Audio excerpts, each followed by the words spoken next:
When I first saw How to Fish, I assumed I already understood the entire game from the title. You get a fishing rod, stand next to some water, catch increasingly valuable fish, Buy a few upgrades and eventually become the richest fisherman on the server. That sounded simple enough. Then I actually started playing. Within a surprisingly short amount of time, the fishing rod felt like one piece of a much stranger game. Money started mattering. Weapons entered the picture. Creatures became more dangerous. Quests sent me in directions I wasn't expecting. Suddenly, I was thinking about what to sell, what to keep, where I should go next, whether an upgrade was worth the price, and why a game about fishing had me preparing for another fight. So, if you're starting How to Fish for the first time, there are quite a few things I would have liked to understand before I jumped in. Not because the game is impossibly complicated. It isn't.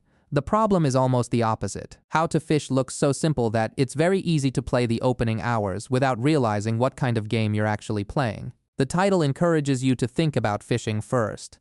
Progression eventually becomes the more interesting question. Catching something is useful, obviously, yet the real decision begins after the catch. Maybe you need money. Perhaps what you found matters later. Sometimes you're better off moving forward instead of spending another 10 minutes trying to squeeze a little more value out of the area you're already in. That change in perspective made the game much more enjoyable for me. Early on, I was treating every little interaction as if I needed to master it immediately. I wanted to understand the economy, test different purchases, explore every direction, catch anything that looked unusual, and generally make sure I wasn't missing something important. You don't really need to do that. How to Fish rewards curiosity, but it also has forward momentum. When a quest gives you a clear reason to move somewhere, following that direction usually teaches you more than standing around trying to optimize an area you've barely begun to understand. This matters because the game constantly introduces new possibilities.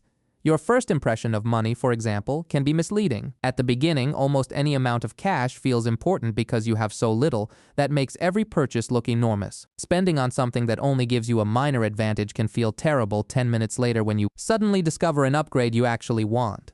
I became much more conservative after noticing that. Instead of asking whether I could afford something, I started asking what problem the purchase would solve. That is a much better question. A weapon has value when combat is slowing you down. Better equipment makes sense when your current setup is becoming a limitation. An upgrade that lets you progress comfortably can be worth far more than several cheap purchases that merely make you feel richer for a moment. Buying something because it exists is where the early money disappears. There is another reason to avoid obsessing over your first pile of cash. The game's scale changes. What seems valuable during your first few catches does not necessarily feel important once you've moved farther into the game. New creatures, tougher encounters, and better equipment gradually change what counts as a meaningful reward. You can spend a lot of effort becoming extremely efficient at a stage of the game that you're about to leave behind. I think this is one of the easiest traps for a new player because fishing games normally train us to grind. Catch the same thing repeatedly. Sell it.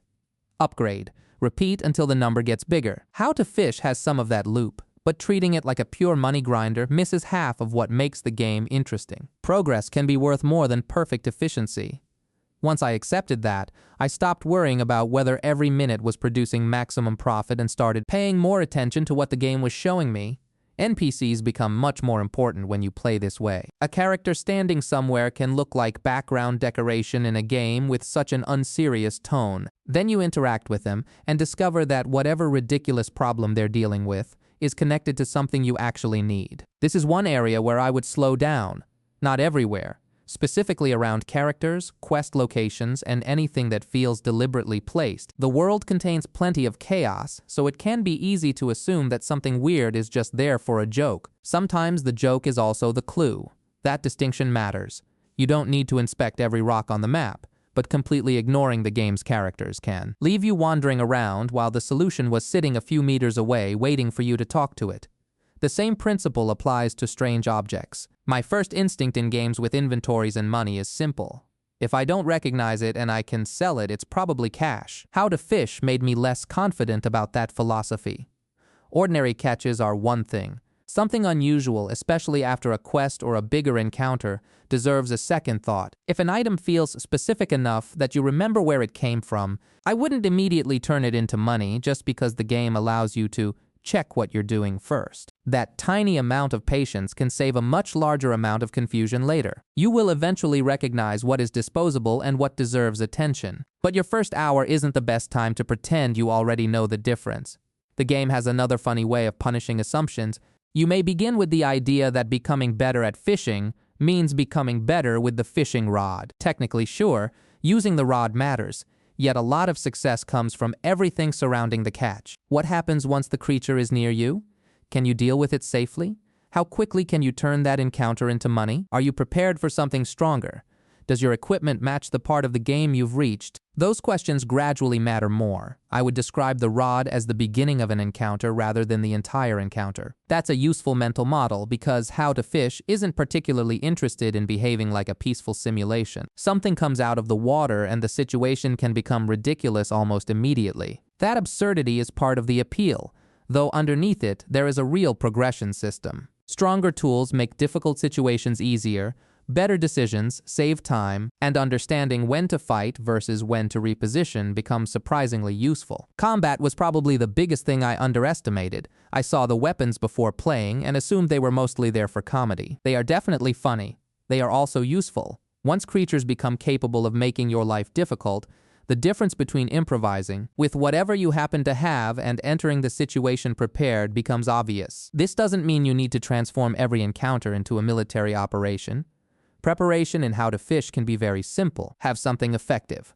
Know where you can move. Avoid trapping yourself. Give yourself enough space to react. The physics can create unexpected situations, so leaving room for something stupid to happen is often more valuable than trying to execute a perfect plan. That sounds obvious until you're chasing a creature around an awkward piece of terrain, wondering how the situation became this bad. Movement is easy to overlook because the game looks casual. I stopped treating positioning as an afterthought once the fights became more serious. Standing in the wrong place can make an otherwise manageable encounter feel chaotic. A few seconds spent getting into a better position can save far more time than trying to force damage while everything is going wrong. Sometimes backing away is the aggressive move. You're creating the next clean opportunity instead of fighting inside a mess. That idea becomes more useful around bosses. One of the things I wish I had known is that bosses are not random interruptions placed into a fishing game, they're part of the way the game measures your progression. Reaching one means the game is asking whether the equipment and habits that got you here are still good enough. That changes how I approach them. Rather than immediately throwing myself at a boss again after a bad attempt, I try to identify what actually failed. Was damage the problem? Did I misunderstand the movement? Was I getting hit because I became greedy? Would different equipment make the fight easier?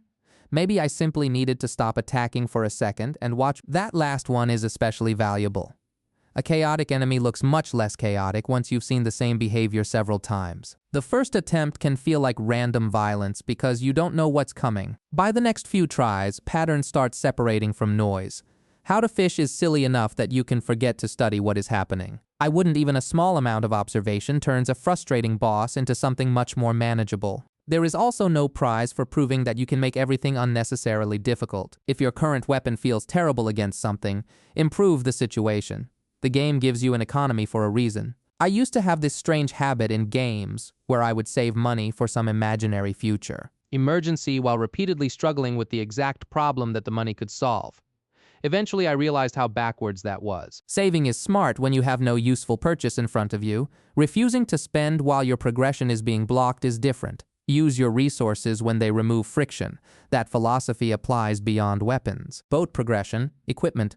Whatever the game is currently asking you to improve, the value of an upgrade depends on timing. A mediocre purchase at exactly the right moment can do more for you than an amazing purchase you don't actually need yet. This is why I wouldn't copy somebody else's perfect build too aggressively during a first playthrough. You can look up the strongest gear and rush toward it, but doing that removes a lot of the natural discovery. More importantly, you may be solving problems you haven't encountered. The game is not so punishing that every player needs to follow one exact route. Experiment a little, just don't burn all your money testing everything simultaneously. That middle ground is where the game feels best. Another thing that surprised me was how quickly I stopped thinking about the world as one fishing spot. Each new area changes the context. Different surroundings encourage different behavior.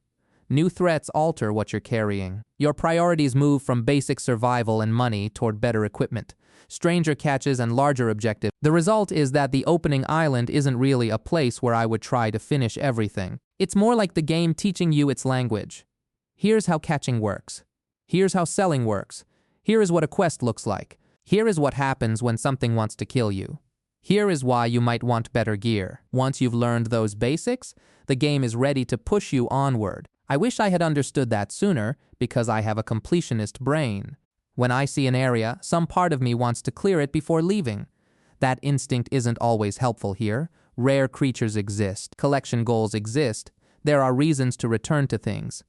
Trying to force every long-term objective into the beginning of your first run can turn a funny progression game into a checklist before you even know what half the checklist means. I would finish the main journey first. Then I would worry about perfecting the collection. By that stage, travel is less mysterious. Your equipment is stronger. The economy makes more sense, and you actually know what you're looking for. Rare variants are much more satisfying when they are a goal, rather than an accident you don't understand. If you find one early, great. Enjoy it. But I wouldn't stand in one place for an hour because somebody online told me there is a special version of a fish hiding there. Your first playthrough has better things to show you. The trick shot system is another example. When you discover that stylish kills can produce more value, it's tempting to turn every catch into a performance. That can be fun. It can also be incredibly inefficient when you're still learning. I treated trick shots as a bonus instead of a requirement. If an obvious opportunity appeared, I took it. When the setup became more complicated than the reward was worth, I moved on. Later, once you're comfortable with the physics and you want to chase money or achievements, the entire mechanic becomes more interesting. Trying to master it immediately is like learning to drift before you're comfortable driving the car. Possible? Absolutely necessary. Not really. The physics deserve that same kind of patience. How to fish intentionally allows things to go wrong in entertaining ways. Objects move strangely. Creatures end up somewhere you didn't expect. Your clean plan can collapse because one interaction behaves differently than you imagined. Fighting the physics every time makes the game more frustrating. Working with them is much better. If something ends up in a ridiculous position, use the new situation. When an encounter becomes messy, reset your angle instead of demanding that the game restore the perfect setup you want. A large part of becoming good at how to fish is becoming comfortable with imperfection. That might sound philosophical for a game where you can attack fish with ridiculous weapons, but I genuinely think it's true. Players who expect exact, predictable responses from every interaction are going to notice the rough edges more. Players who adapt tend to turn those same moments into stories. The multiplayer side amplifies all of this. With friends, efficiency often disappears completely. Someone wanders away. Another person spends money on something stupid. A creature gets launched somewhere. Nobody remembers what the quest was. Somehow you're all doing different jobs and the original plan no longer exists. That's not necessarily a failure. How to fish feels built to survive bad coordination. If your goal is simply to have fun with friends, let some of that chaos happen. Trying to run 4 people like a competitive team can make a naturally funny game feel strangely serious. Solo play is different. Everything moves at your pace. You control the money decisions. Nobody accidentally creates another problem while you're solving the first one. You can stop and understand a mechanic without 3 people yelling in your ear. I actually think solo is a good way to learn the progression, even if you eventually plan to play mostly co-op. Once you understand what the game wants, joining friends becomes much easier because you know which parts of the chaos actually matter. Co-op then becomes a choice rather than a source of confusion. There's also a difference between playing quickly and rushing. Moving forward quickly means you understand the next objective and you're not wasting time. Rushing means you're skipping information because you're impatient. Those look similar for about 5 minutes. Later, they feel completely different. A player who moves efficiently reaches the next area. Prepared. Somebody who rushed may arrive with no idea why they are there, insufficient gear, and an inventory full of things they don't understand. I try to keep momentum without skipping context. Read enough to know what the game is asking. Notice what changed, then keep moving. You don't need to memorize dialogue or study every menu. Just understand the purpose of the next action. That alone prevents a surprising amount of wandering. If you do get lost, retrace the objective rather than searching the entire world. Think about the last meaningful interaction. Who gave you something? What changed after the previous quest? Did somebody mention a location? Have you actually completed the hand-in? Games with intentionally absurd presentation can make straightforward quest logic feel more mysterious than it is. Usually the answer is closer to the last objective than some secret hidden across the map. I learned to stop inventing complicated explanations when a simple one was still available. That habit also helps with bosses. Sometimes players assume they need a special exploit because an encounter is difficult. Maybe you do. More often, your first solution should be boring. Upgrade, move better, learn the attack, bring the right tool, try again. Only after those possibilities fail would I start looking for some bizarre trick. The internet naturally highlights unusual strategies because they're interesting enough to make videos about that can create the impression that every part of a new game contains a secret method. Most progression is still progression. Better preparation solves a lot. Your relationship with money changes once you realize this. Cash isn't the score, it's stored convenience. Every coin represents the possibility of shortening some future problem. Thinking about money that way stopped me from hoarding it simply because a larger number felt good. At the same time, I don't recommend spending down to zero every time you visit somewhere that sells equipment. Keep flexible. Unexpected needs appear. The ideal situation is having enough resources that a new problem feels solvable without grinding from nothing. That balance becomes easier once you stop buying tiny improvements just for the feeling of upgrading. A good purchase should be noticeable. If you equip something and immediately forget you bought it, ask whether it really needed to happen. Some upgrades are naturally incremental, of course. I'm talking more about the way you think. Buy with a purpose. That sentence probably would have saved me more money than any detailed economy guide. Gambling complicates the situation because the game eventually gives you another way to interact with value. I love that this even exists in a fishing game. I also treat gambling as entertainment, not progression. Could it accelerate things? Sure. Can it also turn resources you already had into resources you no longer have? You know the answer. During a first run, I would never make forward progress depend on winning a gamble. If I have spare value and want to mess around, that's different. The moment you're saying, I need this to work or I can't afford the thing I need, you've probably created an unnecessary problem for yourself. Progress first, casino nonsense second. Your future self will appreciate the distinction.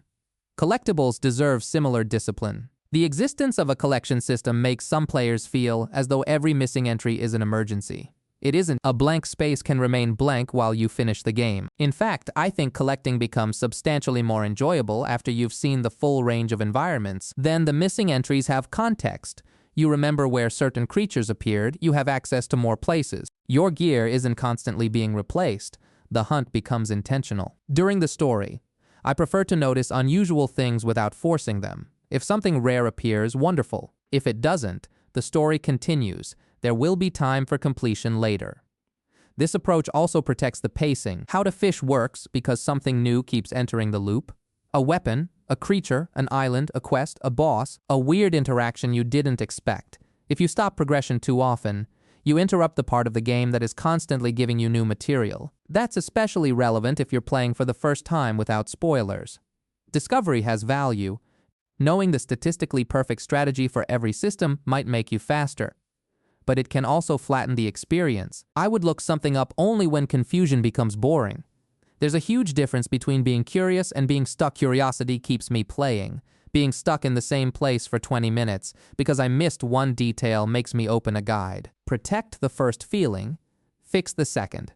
That rule works for a lot of games, honestly.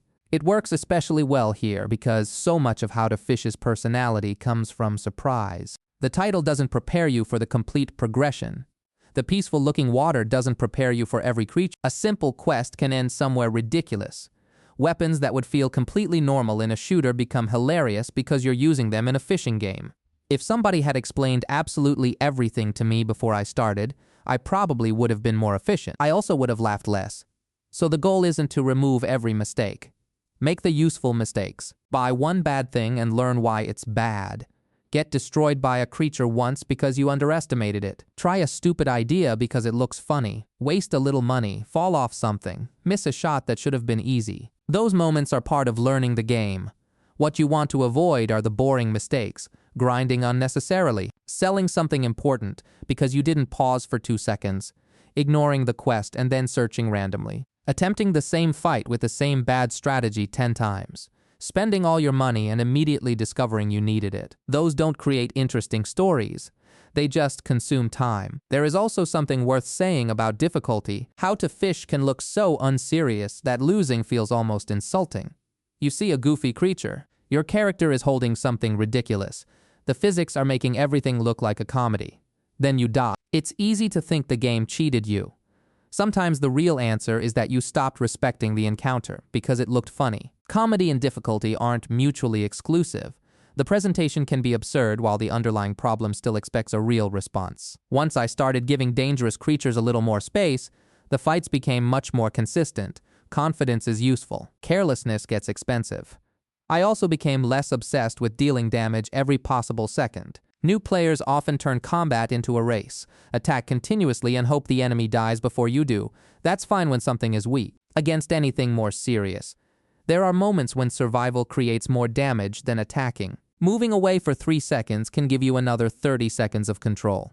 Greed does the opposite. You squeeze in one extra attack, get caught, lose your position, and spend the next 10 seconds recovering. Learning when not to attack is one of those skills nobody thinks about in a fishing game, yet here we are. Terrain deserves attention for the same reason. A flat open area and an awkward crowded space can make the same creature feel completely different. Use whatever the environment gives you without expecting it to solve the fight automatically. Elevation can help. Obstacles can alter movement. Open space gives you reaction time. Corners can become traps. None of that requires advanced mechanical skill. You only need to look around before deciding where the fight should happen. The creature doesn't have to choose the battlefield. That sounds much more dramatic than fishing should ever sound. Welcome to How to Fish. Once you progress farther, the game starts rewarding a kind of flexible preparation. You don't need to know every future encounter. You want a setup that gives you options, reliable damage, enough mobility to fix a bad position, some money available if a new upgrade becomes useful. A general idea of what your current objective is, that's enough. Perfect optimization only becomes important when you choose goals that demand it. Achievement hunting is a good example. Finishing the story and completing every possible challenge are completely different experiences. During a normal playthrough, you can be messy. A completion run asks for intention.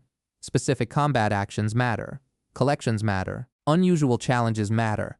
Speed becomes a goal in its own right. Trying to pursue all of that simultaneously on your very first run can make the game feel like work. I wouldn't do it. Finish the journey in whatever way feels natural. Afterward, decide which systems you enjoyed enough to push further. Maybe you become obsessed with rare creatures. Perhaps trick shots are the thing that keeps you playing. You might prefer speedrunning. Somebody else will spend all their time gambling. The post-game goal doesn't need to be identical for everyone. That's one reason I think How to Fish has more longevity than its simple premise suggests. Fishing is the common starting point. What you decide to care about afterward can be completely different. Another lesson came from watching how quickly my standards changed. Early in the game, merely catching something felt productive. Later, I cared about efficiency. Eventually, unusual variants became more interesting than ordinary value. Then combat started competing with fishing for my attention. That shifting motivation prevents the loop from staying static. It also means advice has an expiration date. Something that is correct for your first 30 minutes might be irrelevant several hours later. Whenever somebody tells you that one method is the best, ask what stage of the game they're talking about. Best for starting, best for making money with weak equipment, best after you've unlocked everything, best for a challenge run. Those are not the same question. Context matters more than the word best. I wish more beginner guides said that. New players often chase endgame answers before they understand the question. You see a video about the strongest weapon, and suddenly everything else feels useless. Except the strongest weapon might require progression you don't have. You find the fastest money method, yet it only works efficiently after reaching an area you've never seen. Somebody shows a boss strategy using equipment you can't afford. Now the guide has technically given you information while practically helping you with nothing. For a first playthrough, immediate usefulness beats theoretical perfection. What can improve the next 20 minutes? That's where I focus. Once the next 20 minutes are comfortable, I look farther ahead. This incremental approach matches the game naturally. You begin with very little. Each new advantage expands your options. Eventually, you're doing things that would have sounded absurd when you first arrived. That escalation is the fun. Don't skip the entire staircase because you saw a picture of the top floor. There is one If you already know you only care about speed, then absolutely optimize everything. Ignore side distractions, learn the fastest route. Treat money as a resource calculation. Practice whatever encounters cost you time. A speedrun transforms the game. For everyone else, rushing toward the ending on your first attempt can leave a lot of the game's personality untouched. I prefer a first run that moves steadily while allowing detours when something looks interesting.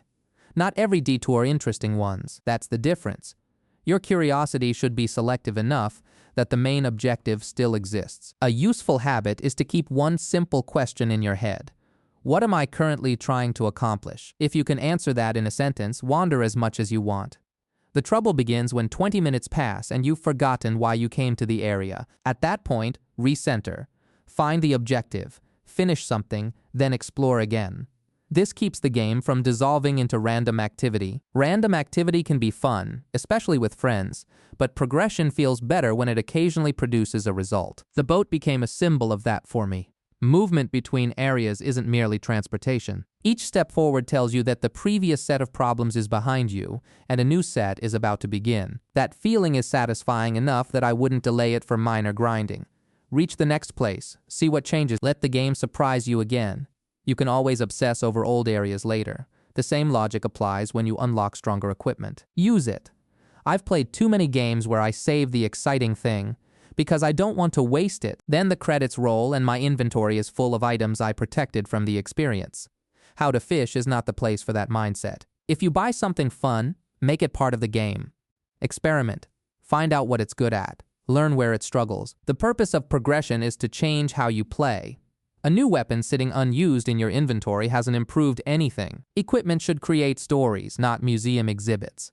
That becomes even more true with friends because every tool can become part of a terrible idea. Some of the best moments happen when you stop asking what the developers intended and start asking whether something stupid is possible. Just don't confuse experimentation with progression when you're trying to finish an objective. There are times for both. If the group has spent 15 minutes trying to launch something across the map, you're probably not efficiently completing the quest. You may also be having the best 15 minutes of the session. Efficiency isn't automatically the goal. Knowing which mode you're in prevents frustration. I think that's the core lesson of How to Fish. The game supports several different motivations at once. You can chase money, follow quests, fight bosses, collect variants, perform trick shots, gamble, mess around with friends, try to complete everything, rush through the game. None of those is the single correct way to play. Problems appear when you expect one activity to satisfy a goal that belongs to another.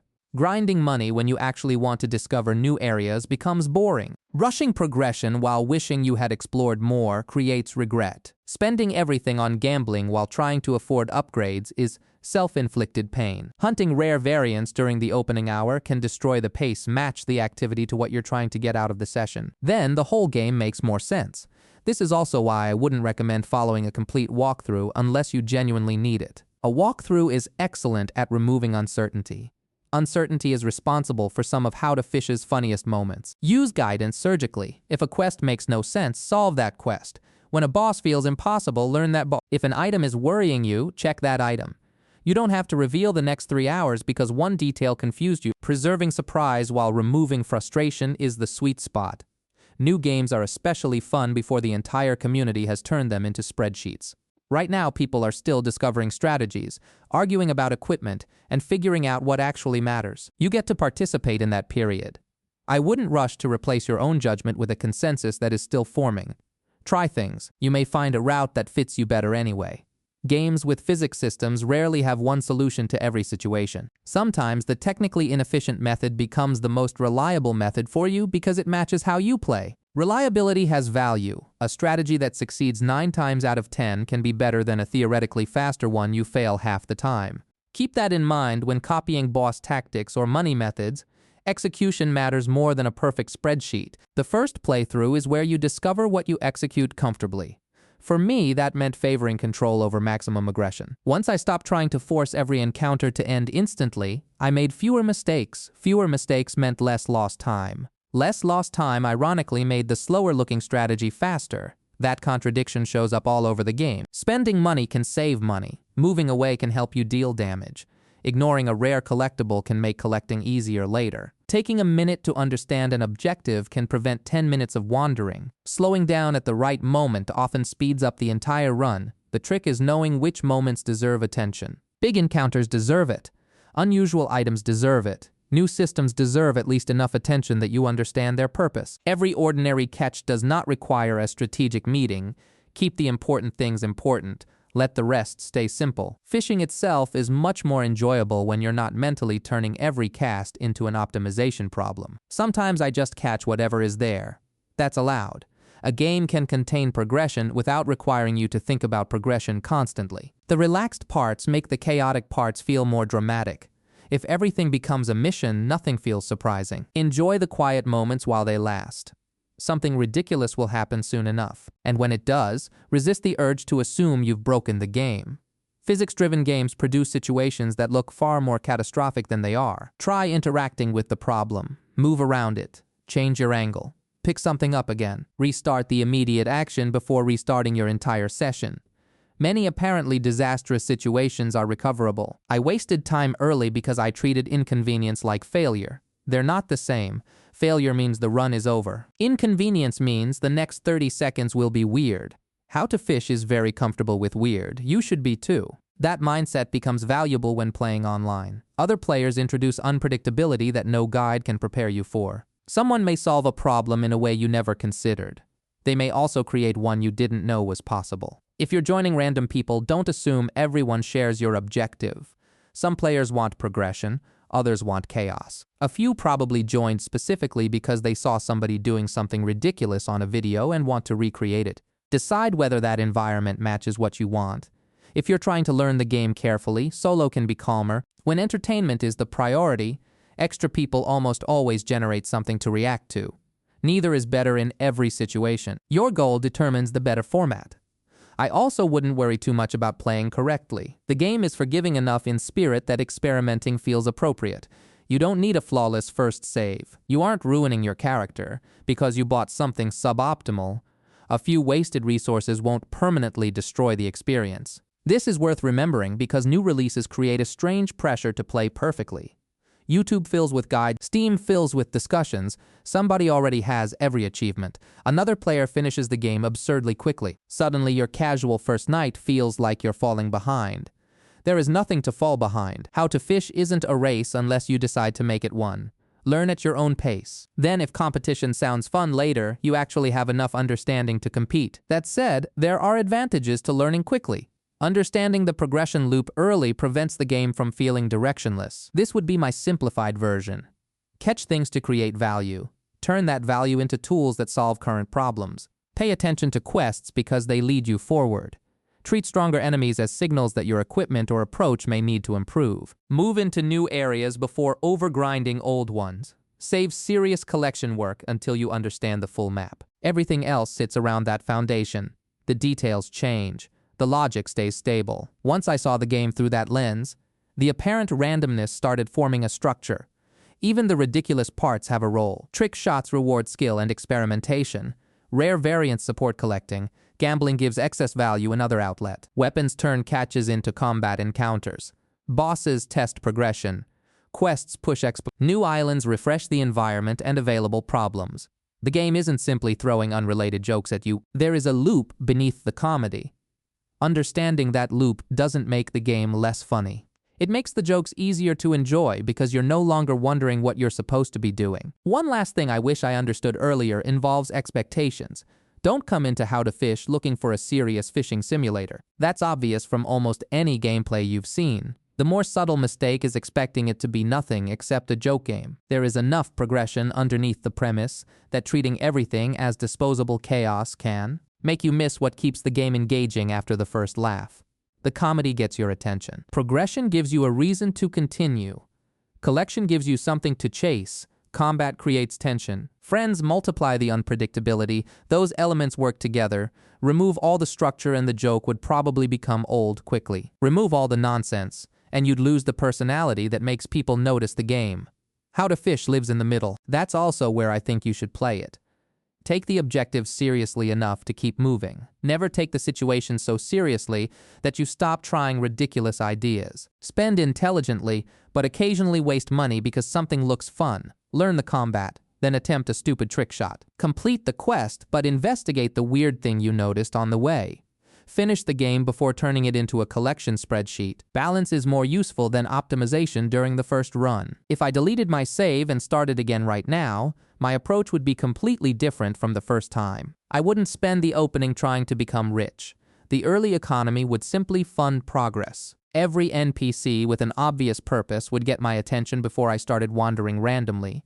Strange rewards would stay with me until I knew what they were for. Weapons would be purchased to solve actual combat problems rather than because a shop made them look exciting. Boss attempts would begin with observation instead of blind aggression. New areas would take priority over farming old ones. Rare variants could wait. Gambling would happen only with resources I genuinely didn't mind losing. Whenever the physics created a mess, I'd adapt before assuming something had gone wrong. Most importantly, I would let the game unfold. Because the biggest thing I wish I knew before playing How to Fish is that the title tells you almost nothing about the experience you're about to have. You're going to fish. That part is true. You're also going to make money, waste money, buy increasingly ridiculous equipment. Deal with creatures that have no interest in making your life easy, complete strange requests, move through new areas. Discover systems that barely sound related to fishing, and eventually realize that the original fishing rod was just the doorway into everything else. Knowing that changes the beginning. Instead of waiting for the game to become deeper, you start noticing that the depth is already being introduced. The cheap-looking item might matter because of what it allows you to do next. A simple quest might be more important than another 10 catches. That enemy isn't necessarily an interrupt. The boss isn't something separate from progression. Moving forward can be more valuable than grinding. A mistake doesn't automatically mean you need to restart. Money exists to be used. Rare things don't disappear simply because you didn't collect them immediately. And sometimes the best strategy is to stop trying so hard to play perfectly. I probably would have enjoyed my first few hours either way. The game is good at creating memorable situations even when you don't understand what you're doing. But understanding these ideas would have removed the boring confusion without removing the surprises. That's the distinction I would want any new player to take away. Don't memorize 100 tips before starting. You don't need them. Understand the rhythm of the game. Keep enough resources to solve problems as they appear. Respect the progression even when the presentation looks ridiculous. And give yourself permission to discover the rest naturally. If you do that, your first run should feel a lot smoother without becoming predictable. And considering this is a game where fishing can somehow lead to weapons, boss fights, gambling, rare creatures, and complete chaos, predictable is probably the last thing How to Fish should ever be. If you've already started playing, tell me the one thing you wish you knew before your first run, because I'm pretty sure everyone discovers at least one completely avoidable mistake in this game. And if you're jumping in for the first time after this video, good luck. Try not to spend all your money immediately. I learned that one the expensive way.